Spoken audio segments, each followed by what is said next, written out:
আমরা অফিসে, আমাদের ডেইলি লাইফে বা কর্মস্থলে বা অন্য কোনো জায়গায় এরকম কি কখনো আপনাদের সাথে বন্ধুরা হয়েছে যে আপনার পদে পদে মান সম্মান হানি হচ্ছে, আপনার থেকে নিচু তলার কর্মীরা আপনার কথা শুনে হাসছে বা প্রপারলি আপনাকে একটি গুরুত্ব দিচ্ছে না বা কোনো কোনো সময় অপমানও হচ্ছে?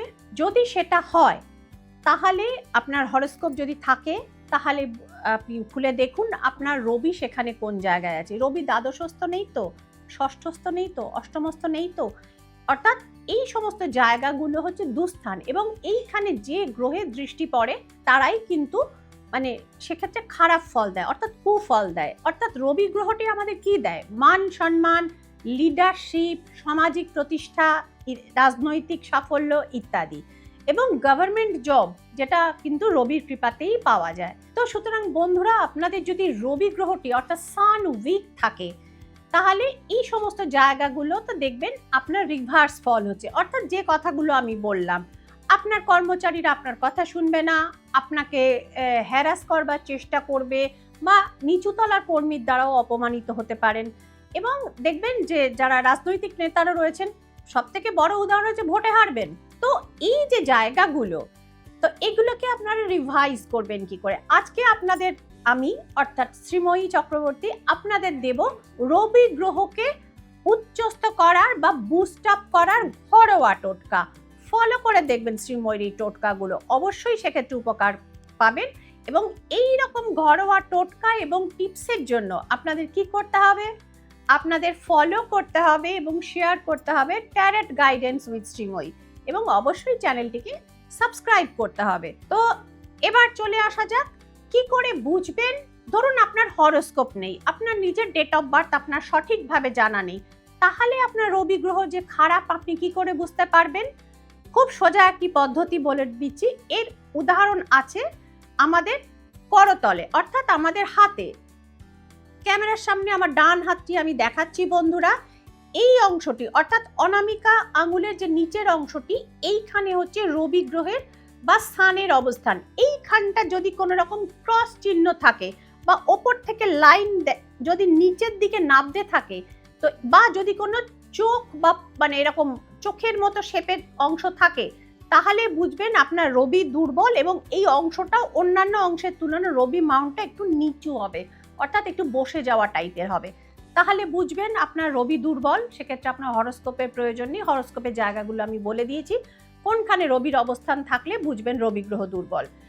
এছাড়াও যদি ধরুন গ্রহণযোগ তৈরি হয়, অর্থাৎ আপনার হরোস্কোপ আছে, রবির সঙ্গে সেখানে রাহু বা কেতু বসে আছে, সেক্ষেত্রেও আপনি বুঝবেন যে আপনার সান কিন্তু প্রপারলি কাজ করতে পারছে না, যেখানে অসম্মান কিন্তু একদম লেখা হয়ে থাকে। তো এইবারে রবিকে তাহলে বাড়িতে বসে আপনারা বুস্টিং করবেন কি করে? 3-4টি সিম্পল উপায় বলে দিচ্ছি। প্রত্যেক রবিবার সকালবেলা উঠবেন, ভোরবেলা ওঠার চেষ্টা করবেন। স্নান করা সম্ভব না হলে জামা কাপড় ছেড়ে, বাসি জামা কাপড় ছেড়ে নেবেন এবং গায়ে গঙ্গা জল একটু ছিটে দেবেন। এবার সোজা চলে যাবেন আপনার বাড়ির পূর্ব দিকে, যে দিক থেকে আপনি সানরাইজটা দেখতে পাচ্ছেন। সানরাইজের সময় সূর্যের দিকে তাকাবেন এবং তামার কুশিতে করে, কুশি হচ্ছে ছোট একটি পাত্র যেটা কোষা কুশি হিসেবে ব্যবহার হয়, একটু গঙ্গা জল নেবেন, একটু আতপ চাল নেবেন এবং দুর্ব নেবেন, সেটা সূর্যের উদ্দেশ্যে দেবেন। আর যদি যাদের বাড়ির কাছাকাছি গঙ্গা রয়েছে বা যারা গঙ্গায় বা পুকুরে স্নান করতে অভ্যস্ত, প্রচুর আমার ক্লায়েন্ট রয়েছেন যাদের একটু গ্রামের দিকে বাড়ি, তারা পুকুরে স্নান করেন। সুতরাং পুকুরে স্নান করে বা গঙ্গাতে স্নান করে একদম হাতে তামার ঘটি নিয়ে যাবেন, সেখান থেকে গঙ্গা জল তুলে সূর্যের উদ্দেশ্যে নিবেদন করবেন এবং মনস্কামনা জানাবেন যে রবি গ্রহ যেন আপনাদের ব্লেসিং দেয়, সূর্যের আশীর্বাদ যেন আপনারা পান। এবং আমাদের যে শাস্ত্রোক্ত মন্ত্র রয়েছে, ওং নম জবা কুসুম শঙ্কাশম কশ্যপেয়ং মহদ্যুতিং ধন্তারিং সর্বপাপগ্নহং প্রণহতস্মি দিবাকরম, এইটি মন্ত্রটি উচ্চারণ করে আপনারা সূর্যদেবের উদ্দেশ্যে প্রণাম করবেন। একটি প্রণাম এইভাবে করবেন, পরের প্রণামটি মাথার উপরে করবেন, কারণ সূর্যদেবের প্রণাম করলে সবসময় মাথার উপর হাত দিয়ে প্রণাম করা আমাদের শাস্ত্রীয় বিধি। তো এটি হচ্ছে একটি উপায়। এবার আসুন, যারা সকালে স্নান করে গঙ্গায় বা পুকুরে স্নান করতে পারবেন না, তারা রবি কি বুস্ট আপ হবে না? নিশ্চয়ই হবে। শ্রীময়ী চক্রবর্তী সেই টোটকাই দেবে আপনাদের এখন। আবার বাঁ হাতের বা ডান হাতের আঙুলটা নিন। মেয়েরা হলে বাঁ হাতেরটা নেবেন, ছেলেরা হলে ডান হাত নেবেন। মেয়েদের উদ্দেশ্যেই বলে এর আগে ডান হাতে দেখিয়েছি। বাঁ হাতের করতলটি উঁচু করবেন এবং এইখানে মেরিগোল্ড বা গাঁদা ফুলের হাতে আগে পিষে একটু রস করে নেবেন এবং সেইটি এই অনামিকা আঙুলের তলদেশটি হচ্ছে রবির অংশ, বলে দিয়েছি রবির মাউন্ট, সান মাউন্ট। এইখানে ওই গাঁদা ফুলের রস অর্থাৎ মেরিগোল্ডের এসেন্স আপনারা কিন্তু এইভাবে আরেকটি অনামিকা হাতের আঙুল দিয়েই কিন্তু আপনারা 3 থেকে 7 বার আপনাদের মনস্কামনা জানিয়ে সেইখানে আপনারা বোলাবেন।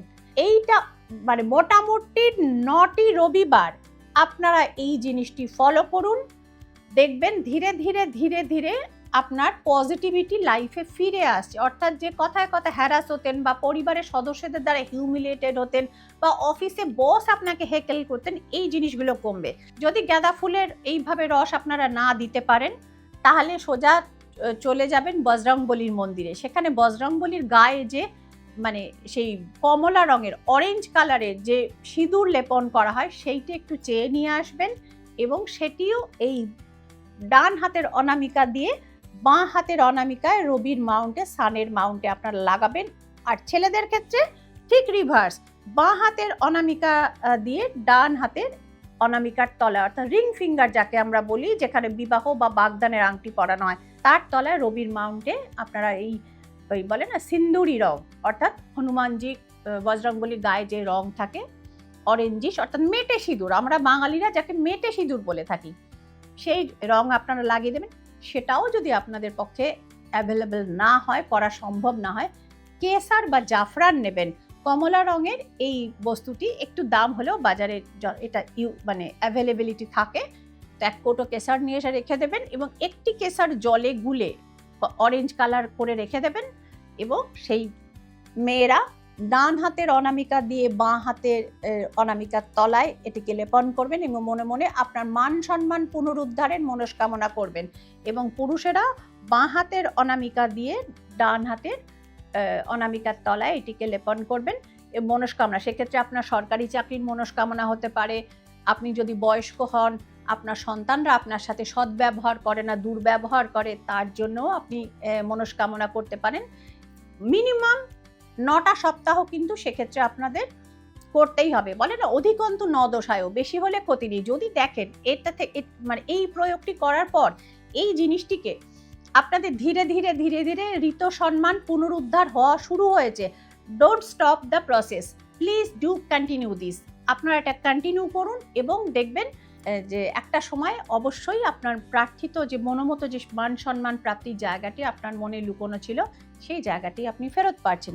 এবং তারপরে আরেকটি জিনিস বলবো, এই প্রয়োগটি হয়ে গেলে চোখ বন্ধ করে আপনার ফোনের সামনে বসে যান এবং আদিত্য হৃদয় স্তোত্র, রিপিট করছি, আদিত্য হৃদয় স্তোত্র আজকাল সমস্ত ইউটিউব প্ল্যাটফর্মে আপনি পেয়ে যাবেন এবং সেটাকে চালিয়ে দিন এবং সেটিকে শ্রবণ করুন। যদি মনে করেন যে বাড়ির অন্যরা সকালবেলা শুনলে তারা অসন্তুষ্ট হচ্ছে, কানে হেডফোন লাগিয়ে নিন ফোনের সঙ্গে কানেক্ট করে এবং নিজে নিজে সেটিকে শুনুন এবং পূর্ব দিকে মুখ করে শুনবেন।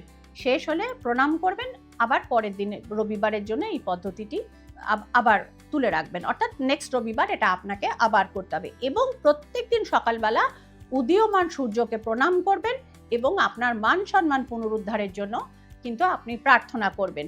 প্রয়োগ করে দেখুন শ্রীময়ীর এই ঘরোয়া টোটকাগুলো, ধীরে ধীরে ধীরে ধীরে মান সম্মান এবং পরিবারের যে লিডারশিপ আপনার নষ্ট হয়ে যাচ্ছিল এবং অফিসে আপনি হয়তো টিম লিডার রয়েছেন কিন্তু টিমের অন্যরা আপনাকে ঠিকমতো পাত্তা দেয় না, এই মানসিক কষ্টগুলো থেকে আপনি কিন্তু আস্তে আস্তে আস্তে আস্তে বেরিয়ে আসতে পারবেন। তাহলে বন্ধুরা কেমন লাগলো আজকের এপিসোড? আপনারা কোনখান থেকে দেখছেন শ্রীময়ীর এই এপিসোডগুলো?